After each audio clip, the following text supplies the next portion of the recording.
Allez, bonjour tout le monde, je vous retrouve pour un nouveau tour. Je vous avais promis un nouveau tour. Cette fois-ci un tour qui est certainement un des premiers tours de magie que j'ai vu et qui m'avait beaucoup bluffé à l'époque. Le tour était assez simple, le magicien fait une prédiction sur sa carte de visite, il sort le jeu, il me demande de choisir une carte et la carte que je prends, complètement librement, est exactement la carte qu'il y a sur la carte de visite.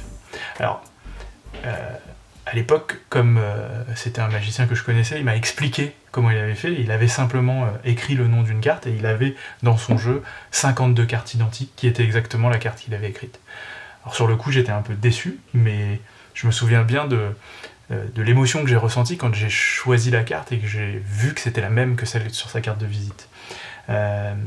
J'ai toujours voulu refaire un tour comme ça, mais sans cette idée de toujours avoir la même carte et surtout sans cette idée d'obliger la personne à choisir une carte. Du coup, ce que je voudrais, c'est qu'on fasse la même chose, mais avec une carte que vous allez choisir complètement librement. Alors comme vous ne pouvez pas choisir une carte complètement librement, je vous propose quelque chose. J'ai une application qui permet de générer des cartes aléatoirement. Donc là, par exemple, le 4 de trèfle, on va en générer, on va dire 4, et puis la 5e qu'on générera, ce sera la carte que vous avez choisie librement.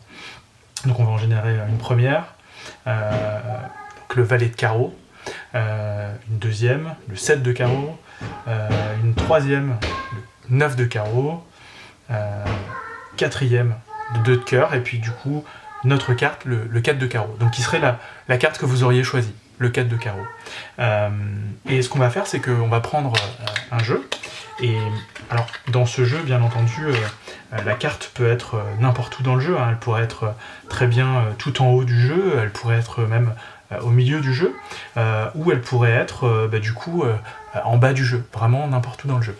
Ce que vous allez faire, c'est mettre cette carte de visite où vous voulez dans le jeu, dans l'étalement, d'accord, vraiment très librement, donc par exemple ici, d'accord, c'est pour prendre une partie qui est au milieu, et en fait du coup sur cette carte j'avais fait une prédiction.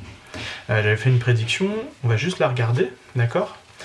Et la prédiction, c'était l'as de pique. Alors, une carte que vous n'avez pas choisie, a priori, puisque vous avez choisi le 4 de carreau, d'accord. Donc si on met ici 4 de carreau, qui est votre carte, ce qui est intéressant, c'est de voir, d'accord, j'ai écrit 4 de carreau, c'est de voir que vous avez positionné votre carte sur une seule et unique carte, d'accord, qui n'est pas n'importe quelle carte en fait, puisque vous l'avez positionnée sur une carte très précise, même si moi j'avais décidé autre chose, qui était le 4 de carreau. Et pourtant vous l'avez choisi librement.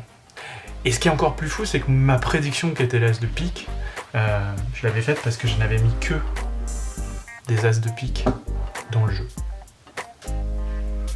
Voilà, j'espère que le tour vous aura plu, et puis je vous dis à bientôt pour une nouvelle vidéo.